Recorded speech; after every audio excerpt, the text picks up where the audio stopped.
서울의 아침은 늘 바빴다. 45세 회사원 정우는 오늘도 새벽 6시에 눈을 떴다. 습관처럼 커피포트를 올리고 미지근한 물로 세수를 했다. 거울 속엔 퀭한 눈빛의 중년 남자가 서 있었다. 회사에서 팀장이라 불리지만 마음 한켠엔 늘 불안이라는 단어가 자리했다. 매달 꼬박꼬박 들어오는 월급. 하지만 카드값, 아이 학원비, 대출 이자, 전세금 인상 통보. 월급날 통장은 단 하루만 웃고 다음 날엔 이미 0이 되었다. 그는 문득 계산기를 두드리며 중얼거렸다. 이번 달은 진짜 아무것도 안 샀는데 왜 이 모양이지? 퇴근길, 그는 지하철 창문에 비친 자신을 본다. 옆자리 젊은 직장인들은 웃고 떠들지만 그의 얼굴엔 피곤과 체념이 겹겹이 쌓여 있었다. 지금의 삶이 나쁘진 않다. 하지만 앞으로가 보이지 않는다. 그날 저녁 대학 동창 모임이 있었다. 10년 만에 본 친구 도우는 전혀 달라져 있었다. 명품 시계를 차고 여유로운 미소를 띠며 말했다. 야, 정우. 넌 아직 회사 다니냐? 어머, 그래. 나야 뭐 안정이 최고지. 정우는 웃으며 말했지만 마음속 어딘가가 찌릿했다. 도우는 10년 전 자신과 똑같은 사람이었다. 하지만 지금 그는 완전히 다른 세계에 살고 있었다. 술잔이 몇 번 오간 뒤 정우가 물었다. 너 대체 어떻게 이렇게 된 거야? 운이 좋았나 보네. 도우는 조용히 웃었다. 운? 아니, 운은 다 똑같아. 다만 나는 돈이 흘러오는 길을 만들었을 뿐이지. 무슨 말이야? 돈이 길을 따라와? 넌 돈을 벌려고 일하지? 난 돈이 일하게 만들어. 그 차이야. 그 한마디가 정우의 머릿속을 멍하게 만들었다. 돈이 일하게 만든다. 집으로 돌아오는 길, 그는 도운의 말을 계속 곱씹었다. 난 하루 12시간 일하는데 왜 돈이 늘 모자랄까? 성실하면 언젠간 보상받는다고 믿었는데 그게 거짓말이었나? 그날 밤 정우는 잠을 이루지 못했다. 천장만 바라보다 스마트폰을 들었다. 부자가 되는 법, 직장인 부업, 돈이 일하게 만드는 법. 검색창엔 익숙한 단어들이 줄줄이 올라왔다. 하지만 영상을 아무리 봐도 답은 없었다. 어떤 이는 부동산, 어떤 이는 코인, 또 다른 이는 주식. 모두 자신만의 정답을 말하지만 정우에겐 아무것도 와닿지 않았다. 그가 진짜 궁금한 건 어떻게 하면 돈이 나를 위해 움직이는가였다. 며칠 뒤 도훈이 보낸 메시지가 도착했다.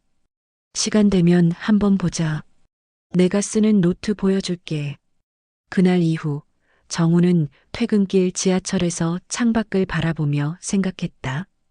나도 언젠가 저 말을 이해할 날이 올까? 돈이 나를 위해 일한다는 게 어떤 느낌일까? 그리고 문득 깨달았다. 자신은 평생 돈을 벌기 위해 살았다는 사실을. 그 순간 가슴 한켠에서 묘한 감정이 피어올랐다. 분노 같기도 하고 후회 같기도 한 감정. 그러나 그 속엔 아주 작은 변화의 씨앗이 들어 있었다. 정우는 창문에 비친 자신을 바라보며 중얼거렸다.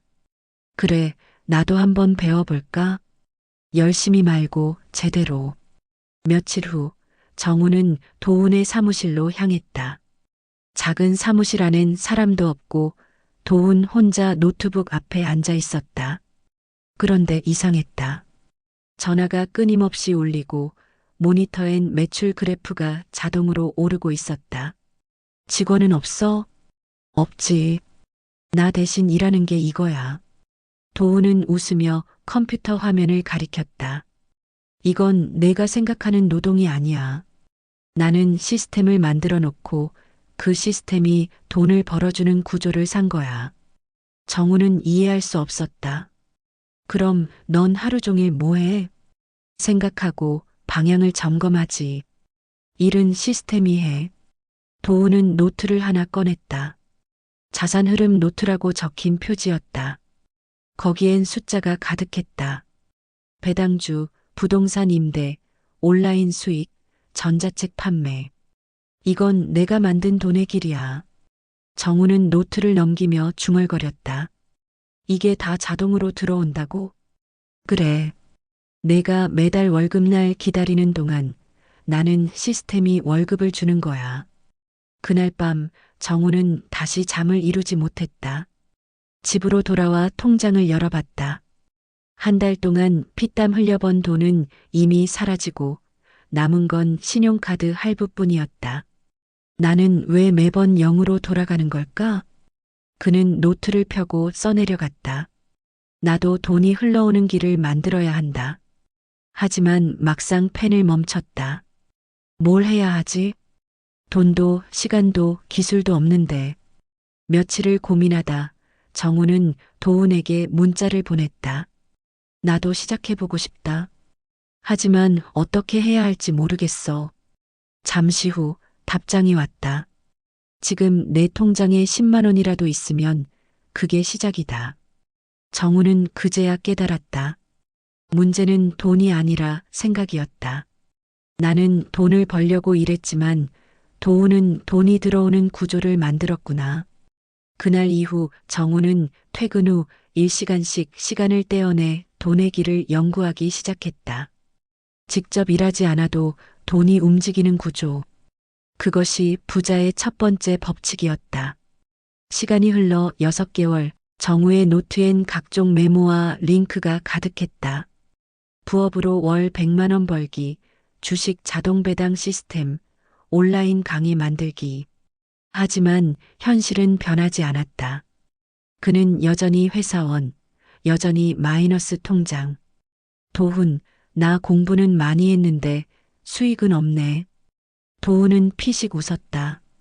정보는 실행하지 않으면 쓰레기야. 그래도 공부는 했잖아. 진짜 정보는 검색으로 안 나와. 행동하는 사람들 사이에서만 돌아다녀. 그날 밤 정우는 처음으로 모임에 참석했다. 소규모 온라인 투자 모임. 다들 평범한 직장인처럼 보였지만 그들의 대화는 전혀 달랐다. 이건 이번 달 배당 일정이에요. 전 쇼핑몰 자동화 돌려서 월 200 정도 벌어요. 정우는 충격을 받았다. 이들은 다 자신처럼 평범한 사람들이었지만 정보를 실행으로 바꾸고 있었다. 그는 그날 바로 행동했다. 집에 쌓여있던 중고 노트북을 팔기 시작했다. 온라인 마켓에 등록하고 사진을 올리고 글을 수정하고 하루에 1시간씩 꾸준히. 첫 수익은 12만 원이었다. 작지만 내 힘으로 만들어낸 돈이다. 정우는 그날 밤 커피 한 잔을 내려놓으며 웃었다. 그 웃음 속엔 처음으로 희망이 섞여 있었다. 부자는 특별한 능력을 가진 사람이 아니었다. 단지 실행이 빠른 사람이었다. 정보를 모으는데 시간을 쓰는 사람과 정보를 바로 실행에 옮기는 사람. 그 둘의 차이가 부의 격차를 만들었다. 1년 후 정우는 결심했다. 이제 진짜 사업을 해보자. 그는 작은 온라인 쇼핑몰을 만들었다. 밤마다 홈페이지를 수정하고 광고 문구를 고치고 새벽까지 택배 포장을 했다. 그러나 현실은 냉정했다.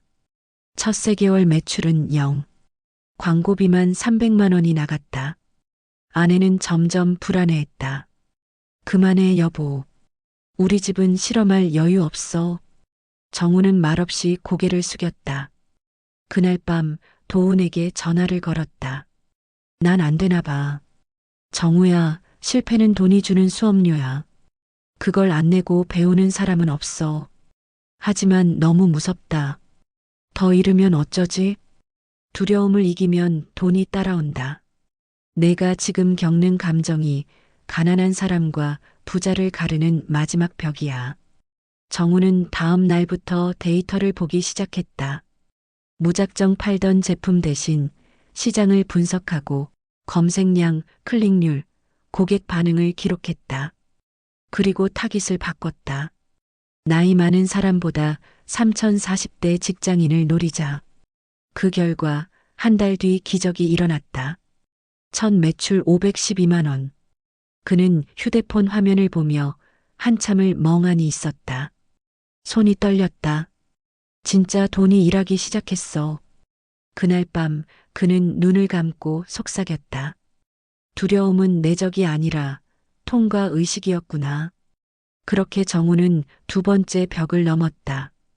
가난한 사람은 두려움 앞에서 멈추지만 부자는 두려움을 계산하고 통과한다는 것을. 10년이 흘렀다. 정우는 이제 출근하지 않는다. 매달 들어오는 배당금, 임대 수익, 온라인 매출. 그는 그걸 내가 만든 강물이라 불렀다. 아침마다 그는 커피를 내리며 옛날의 자신을 떠올린다. 지하철 창문에 비친 피곤한 얼굴, 통장 잔고를 보며 한숨 쉬던 그때의 나. 이제는 모든 게 달라졌다. 돈이 들어오지 않는 날도 불안하지 않다.